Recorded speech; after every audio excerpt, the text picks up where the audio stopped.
Good morning. I'm going to tell you a story and take you back more than 10 years ago. So, take you to my final year of PhD when I was finishing my PhD at London Business School. So, I was in a different country then, and I had just received my offer to IIM Bangalore. So, I knew I was going to finish off and come here to teach as a faculty. And I wrote to the chairperson then here, who was someone called Vasanthi Srinivasan, and she was like, okay, we need to start deciding on what courses you're going to teach once you come to IIM Bangalore, and send me a list of courses you'd like to teach. And I put together a list, and the list, on top of the list was a course on negotiations and decision making, because that's what I had been teaching at LSC during the summer vacations for the last 5-6 years. And then there were other courses. There were core courses in organizational behavior, a whole bunch, 5-6 of courses in which I had assisted. I had some experience, and right at the bottom I put this course, and at the time I wrote it, I didn't even know what is going to go into it, called Personal Values, Goals and Career Options. Now, what was this course? It was a half-baked course in my head, something that I had always been wanting to facilitate, something that was stemmed out of my own reason for studying organizational behavior, which was really to understand why people work, why I work. So some of you know this, but I worked in the corporate world before. I was an engineer and tech and operations background, worked in the corporate world, and before I decided to study organizational behavior, primarily for the reason that I was having Monday morning blues every day of my life instead of just Mondays. And I had this whole question about why am I working? If it's not just for the money, if it's not just because it's something that everybody does, why do I work? Like, how do I want to spend my life? And if I'm spending huge chunks of time at my work and I'm not really happy or feeling fully alive, what am I doing? So it was a very philosophical question, but it took me into the field of organizational behavior, the study of work. It also took me into a lot of parallel philosophical explorations in the Gita, the Bhagavad Gita, in the Buddhist texts, and a lot of other stuff that I did in parallel. But primarily in organizational behavior, I had been looking at the relationship between human beings and their work, and of course happiness, and how all of these come together. So I wanted to create a practical hands-on course on that. So not everyone does a PhD, and so I was like, if there was a course which I could have attended, which could have helped me figure all this out, and not just in a philosophical, theoretical standpoint, but basically with regard to me, like what should I do? Because each person is unique and different, then what would that course be? And that was what I had in mind. So to come back, what Vasanthi, who was the chairperson here, did was, I probably think she must have just eyeballed all the other courses and thought, we have other people teaching all these things. And she got back to me. She ignored all those things, the courses in which I actually had experience, and told me, this course sounds really interesting. Why don't you teach that in the 6th term? And I was joining in October. 6th term starts in December. She was like, start it, offering it as an elective. And I was like, wow, she had to pick that one.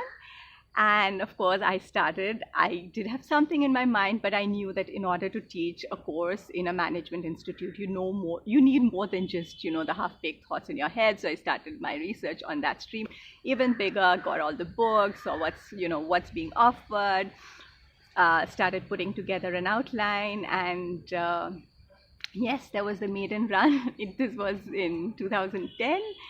And I must thank the students at IIM Bangalore, because I was a new faculty. This was a new, weird-sounding course, and I had 40 people sign up for the elective course. It's a highly competitive bidding system here, and they were the most precious students ever. In my head, I still think of them as the co-creators of this course, because I had been a student many years ago. Like, they created the course with me, okay? So, and then we found a lot of relevant TED Talks, we found more material. These students actually, one of these students pointed me to a wealth of resources in the field of positive psychology around careers, and that became a huge part of this course from the next year onwards. So every year then this course has evolved.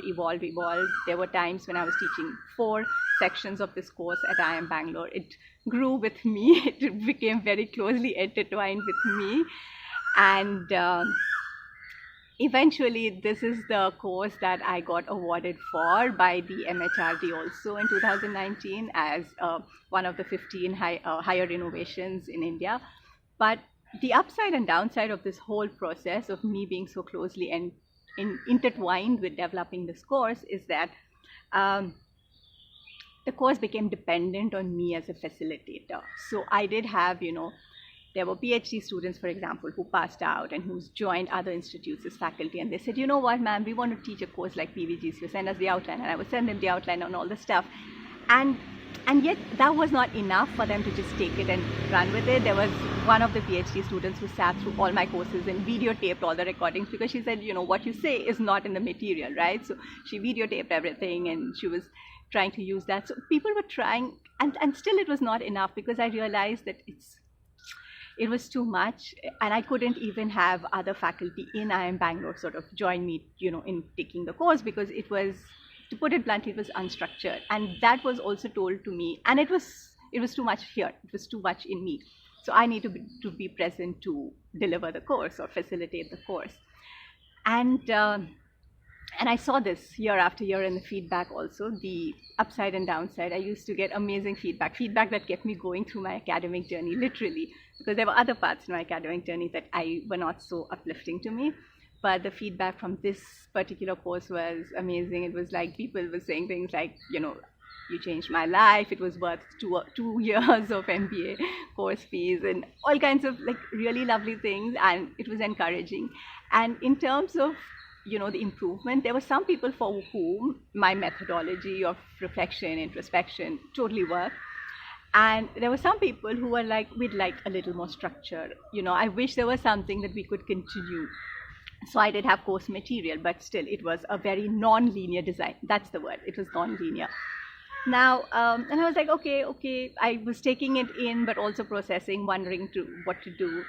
Now, something else happened in parallel. So I was on a flight, and this was late 2018, 2019. I was on a flight, and I see somebody reading this book.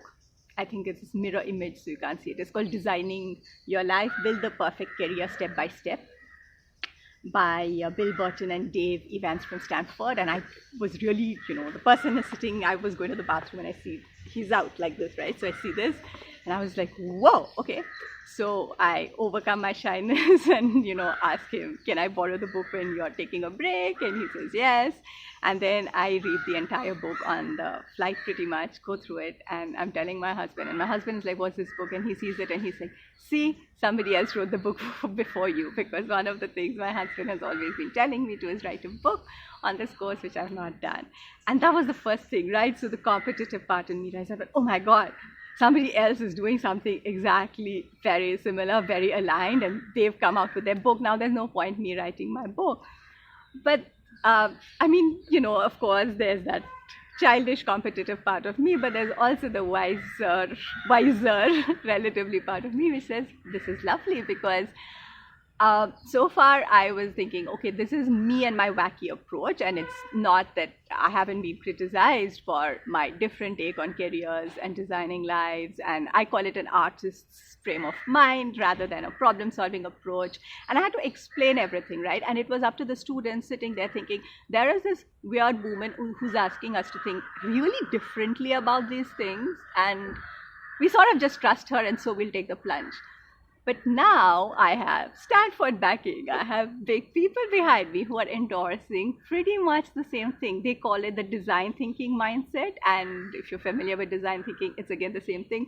Incrementally building, being artistic, challenging assumptions, not trying to find a solution, but continuous improvisation. So it was the same philosophy, but of course packaged in a different way. And they have also tried it in their courses with lots of students. So I was like, the good side of this is that I don't have to go around defending and explaining why this is the approach that we're using to designing careers. Or I call it, my website, if you've gone there, is Crafting Our Lives. So I call it crafting, they call it designing. So it's, the same approach, but here's someone else doing it.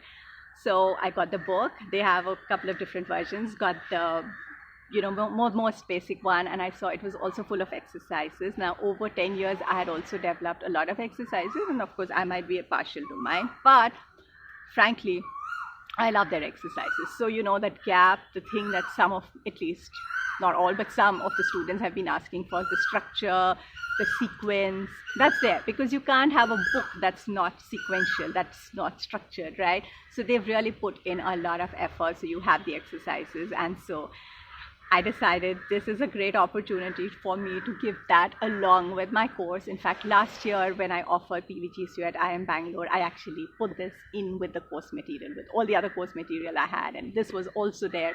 And we sort of, I restructured my course to follow their linear sequence in terms of the reflections and exercises. Now, the truth is that this field is non-linear, it's cyclical. You can do it in any order, but it really helps the first time at least to do it in a sequential way. So I followed their sequence and redesigned my course, and it was a great success. It worked for them, it worked for me also. Now, who knew COVID was going to happen? And now that COVID happened, courses have changed, teaching has changed, and it's not so much the in-class interaction and conversations and magic, but we are trying to do the same thing over Zoom, online, in a bunch of different courses. And I'm realizing that the bandwidth we have, the attention span, there's lots of differences, right? So you want to sort of cut down on that and have something and look for the opportunity. I'm so glad I found this book, because now I can take the same body of work. So while an equivalent of PVGCO I would have never thought of offering it online, because I was like, I need you in my face. Like, we need to be having those conversations week after week after week in person. But now with this book, we can do it. We can have a mixed approach. So that is what I'm launching as an online course. It's called Redesigning Your Careers. And it's targeted at people, you can join in if you're right at the start of your, career, but it's also targeted at all the people who are mid-career, in your 20s, 30s, 40s. You're searching for meaning and purpose. You're dissatisfied with what you're doing. You're actually asking, is there a way I can work, I can make money, I can have this thing called career and have a blast with my life and continue leading my life and expanding and growing, so that my work is just like my art or a game or an extension of me, which contributes to my life and brings me alive into the life person that I'm meant to be, because life is supposed to be alive and have, lived in a happy, being alive way, not in a dead way where I feel that I have to do this somehow, because roti kapra makan chahiye, I need the money, and then I use the money, and then I try to spend it, and then I try to go to the theater or movie or entertainment and then have fun, and separating out that work and life, and then somehow saying this has to make me happy. No, happiness is your birthright 24/7, every time. Being alive is your birthright. Being you is your birthright, and your work is a part of it, and your work can expand into as much of your life as you want it to, in whatever ways. You can call it work, you can call it play, you can call it art, you can call it, it's basically, the way I think of it, the doing aspect of our life, and then there's the being aspect of your life, and it can all come together beautifully. And when I say come together, I'm not saying this finding this perfect Prince Charming kind of analogy situation, Prince Charming career or calling, and I found it and I'm set for life and that's it.